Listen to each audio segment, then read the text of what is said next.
Welcome to this press conference. Thank you, Sentinels, for being here, and congratulations for your victory. Now we are going to start with some questions in the room. Sierra, you got the first question.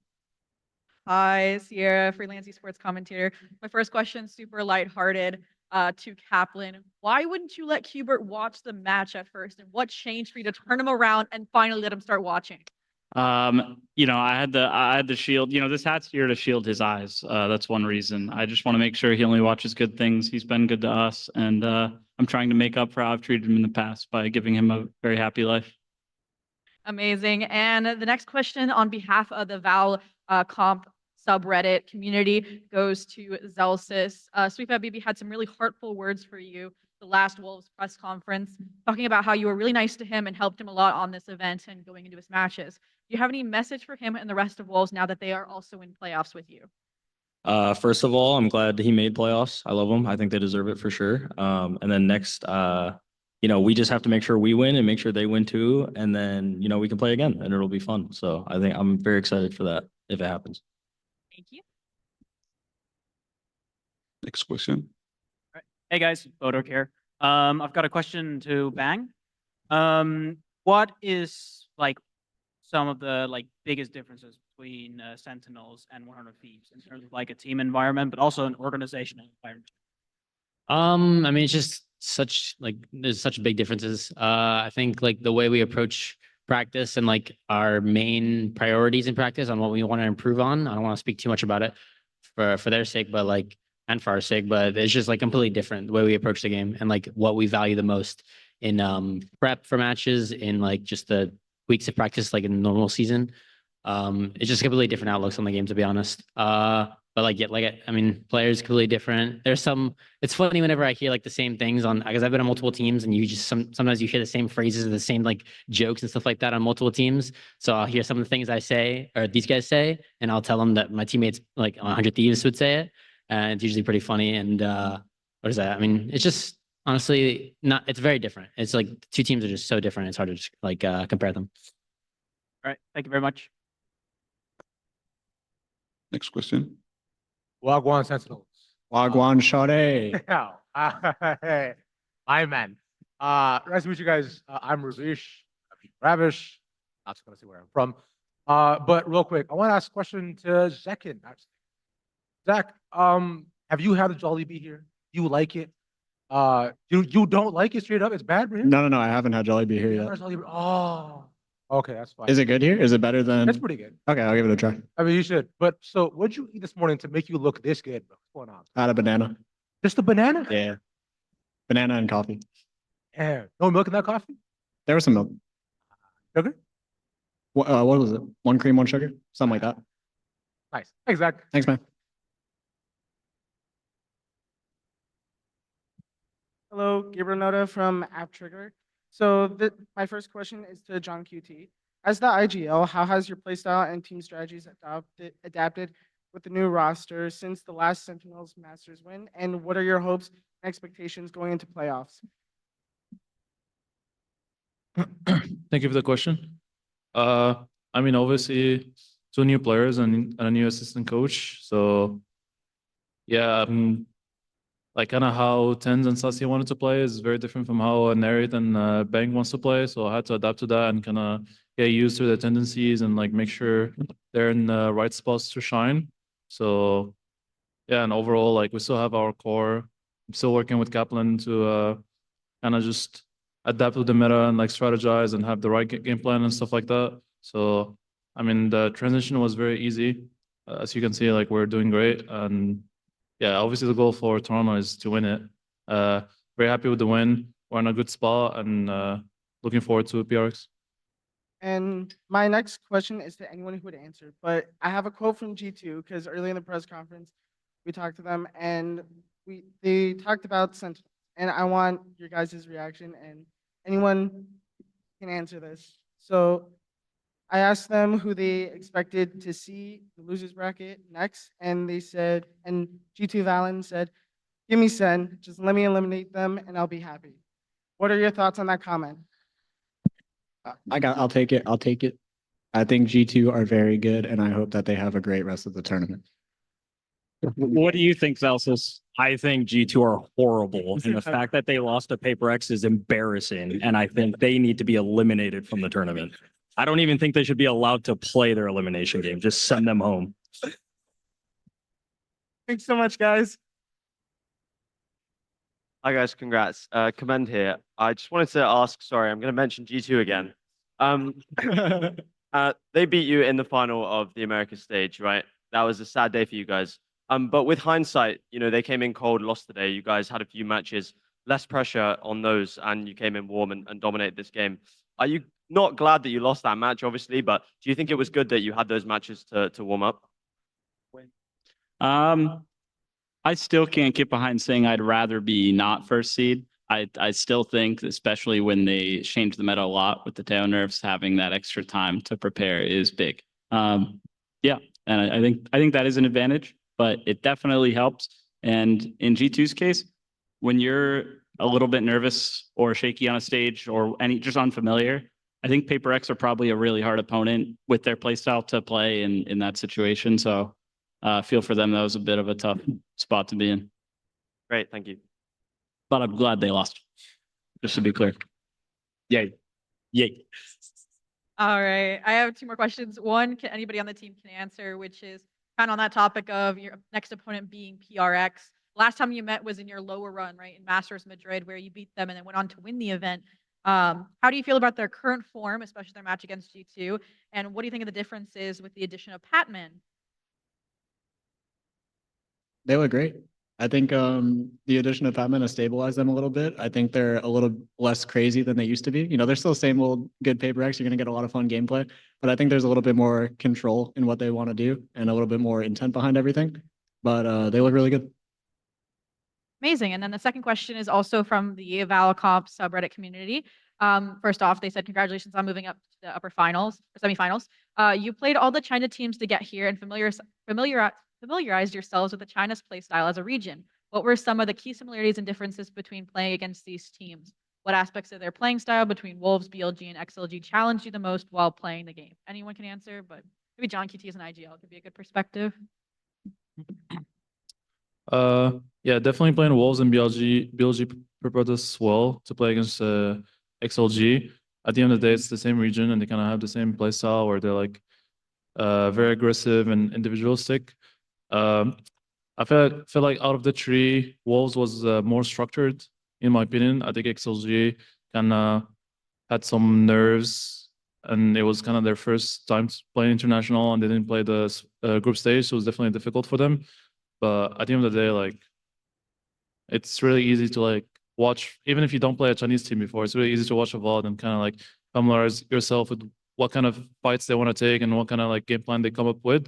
And yeah, we made sure to like prep well and obviously worked out well. Perfect. Thank you. Good luck. Thank you. Hi guys, this is Jacob from Esports.com. You guys have now defeated your third opponent from the Chinese region. My question is, how do you think the Sentinels team would perform against the reigning champs EDG and their fearless leader, King? I want the final boss, King. Thank you. Now we have two questions from fans here in the room. Hi. Oh, there we go. Hi, my name's Blue. I wanted to know if there's a specific team that you guys really want to play while you're here, or if you're just kind of down for whatever comes up. Anything. I just want to play more Valorant. I mean, I hope we play all regions, to be honest, and just have like defeat each team in every region, hopefully. So like definitely APAC is next, then EMEA and Americas. But I don't know if G2 is going to make it, so we'll see. Thank you. We have another question. This question's for Celsius. Do you think you sold more bundles this year or last year? Or you think you're slacking this year? Last year for sure. Bro, I had 10s last year. I didn't even have to sell the bundle. And he aced his first round back in the international stage. He made my life easy. Thank you so much. Now we are going to take some questions on the call. Rabia, you go first. Thank you so much. Congratulations, everyone, on the win. My question goes to Zelsis. You said the fact that G2 lost to PRX, they should not even be allowed to play elimination match. Can we see a clean 2-0 from you guys against PRX then? Hey, I just did it for the banter, okay? I do mean it, but I did it for the banter. We could get OT'd by PaperX as well. I'm not stepping on no toes, okay? PaperX shows up and they decide they want to be King Kong of Valorant. So I need to, I'm going the humble route. We just need to make sure we show up and it should be a fun series. Perfect. Best of luck. Thank you so much. Thank you. Thank you. Next question goes to Arnab. Hey guys, Arnab here. My question is for Cap. Hi Cap, how are you doing? First of all, congrats on the win. My question would be, a lot of talks have been about the new meta without Teho, but personally I think that this is the meta which was before Teho, including Vice. How much time do you think the teams had to adapt, and how much familiarity you guys had coming to the tournament and preparing yourselves? Yeah,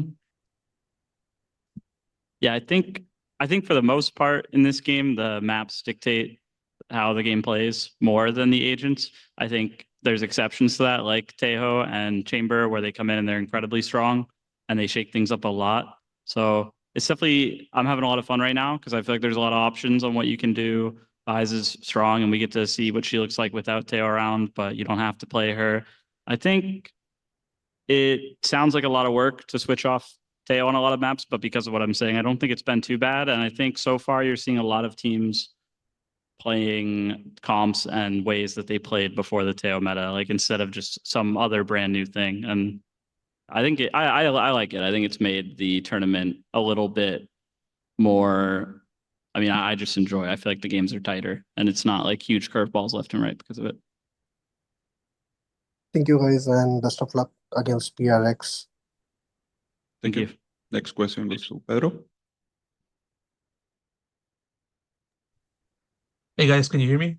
Yes.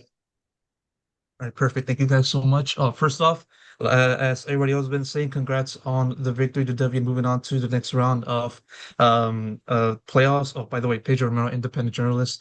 I'm going to send this question over to Kaplan. Golden Boy asked Zelsis the question about comparing like the three opponents you guys have had so far in this competition, all of them being from China. So I'm going to do the good old fashioned copy and paste, but more so like in a different kind of direction. I want to ask you as the coach in terms of specifics, what has been the biggest differences that you've seen in terms of like preparing and facing against these three Chinese teams? What has been the biggest thing that stood out to you as the coach, and how have you helped the team kind of move around or navigate through such game plans of those opponents? Yeah, I mean, first of all, I think John answered it really well earlier. I think a couple of years ago, China was seen as a very kind of scrappy region with a lot of wild play. And from my experience with Bilibili and Wolves this tournament, they've been really structured and I've been really impressed with them. And I feel like the region's grown a lot strategically. I agree with John that the Xi Lai Gaming were more individualistic and scrappy. And I think part of that's nerves, and also just from watching them back, they tended to, it looks like from VODs, they like to play a little bit more, kind of like throw you off your game, do more gimmick strategies, just catch you out. And yeah, in terms of preparing, I think it's been mostly focusing on ourselves. I think everyone's done a good job stepping up. And I also want to shout out Gunter, where like it's hard to find the time and justify the time to go back and watch very old VODs from a team and try to guess on how they're gonna, how they're gonna look based on how they look before Teho. But he really took the extra time to do that, for example, with Lotus, and it makes us familiar, even though the comp looks new when you just look at the past few months of them playing.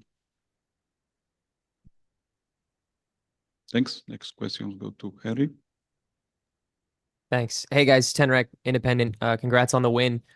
This question's mainly for John, but Narrate's free to answer as well if you'd like. It's a bit of a piggyback off of Arnab's question about, the changes with Teho to the meta in general. Obviously, the Initiator role took the biggest hit on that, and whether it's comfort or not, Sentinels have made notably unique choices when it comes to initiators on some maps. You guys are the only ones who have played Fade on Sunset. You guys are the only ones who have played both Breach and Sky on Split as well. When it comes to clearing, especially where Yoru has been so prevalent in getting in early for fights, and lurking has also been so prevalent in you know, hero moments for rounds. How has the information game changed or sort of reverted, I guess, with Tejo's absence here in Masters Toronto? I feel like Teho is definitely overtuned. A lot of people talk about the missiles, but I feel like his drone was really broken. Covered like the most space, and it was really hard to break. And I feel like it made the game very easy. And now it's way more complicated, and you have to have a better understanding overall, and make sure you're smart with your util. So for us, like regarding Fade or Sky, we just felt like that's a good fit for the map. And like me and Marshall are pretty flexible. We can play any initiators. So the goal is to have a proper comp with the proper strategy, and that's why we chose those. Thanks so much. Best of luck in your next match. Thanks. Next question goes to Miguel. Hi, Miguel Soriano from Sounds of Chaos in Latin America. Congrats on the win, guys. My question would be for Celsius. There's a bunch of people that always like to discard Sentinels on an international stage competition. We know a bunch of that. But MIBR not being MIBR this tournament, and G2 falling to Paper Rex, and you guys being the most consistent of a region in Americas, what would be a message that you would give to the people that always have been having this faith in you that you can make it? I mean, it feels great. Like people that believe in us, whether it's good or bad, you know, sometimes the best ones are the most mean ones, but it's fine. It's how life is. But I mean, to all the people who believe in us, we really appreciate it. We do notice it, and I don't have much more to say than that. I think every org or every team has their like diehard fans, but obviously I think Sentinels fans go way and above beyond, and we love it. We appreciate it. Thank you guys. Shout out you guys out there watching us right now. You know, appreciate it. Hello.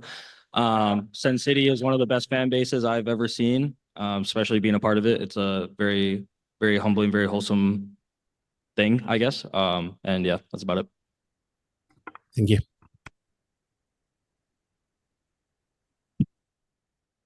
Thanks. Now, last three questions. Arnam? Hi again, Arnavio. This time my question is for Zelsis. I want to know, do you know that FNS has given a name to you? It's called Green Lantern. And he is on the PRX train. But I want to know from you, any words that you want to give to him? Pooji, I love you, and thank you for naming me the Green Lantern. I know you called me Superman, but you know, it's fine. I'll take Green Lantern. It works. But yeah, I love FNS. I know he's a Paper X fan, so I hope we can send them to the lowers and piss him off, because that'd be great. You know, because I can't play against him anymore. He's old and retired, so I have to take down the team he supports. And yeah. Amazing, and best of luck. Thank you. And last question goes to Rabia. Thank you so much. My question goes to Kaplan this time. It's not about the tournament, but the game itself. Riot announced a few days ago that they will be making changes to help players counter heavy util, such as Teho nerf, and then there was a small adjustment made to Beach Stun as well. And there will be more coming in the future as well. I just want to ask, what are your thoughts on these changes? And is there any particular thing or any particular change that you'd like to see when it comes to, you know, addressing the heavy util meta right now in the game? Yeah, I can't really comment or say that I have the foresight to know whether the game would be better or worse. And there's so many angles you could look at that. If the game had less util, like less rechargeables, less anything like that, and I'm excited to see the game look like that. I just think it's a volatile like type of change to make. I don't mind them so far, but they just have to be careful. I think that there's some really strong defensive agents in the game. Agents like Vise, agents like Yoru. It makes you have to clear a ton of space. It makes you have to pressure sites a lot before you can get in. So if the game's going to look different, they just have to be really careful to make a lot of changes. Otherwise, I think there would be ripple effects that would hurt the way the game's balanced, because it's been balanced about the amount of util, it's had for a long time. So I have full faith in them, and I think it's exciting that they're gonna try to change things up. Perfect. Thanks so much. Okay, thank you, Sentinels, for being here with us. Good luck in your next match. Thank you. Thank you. Thank you.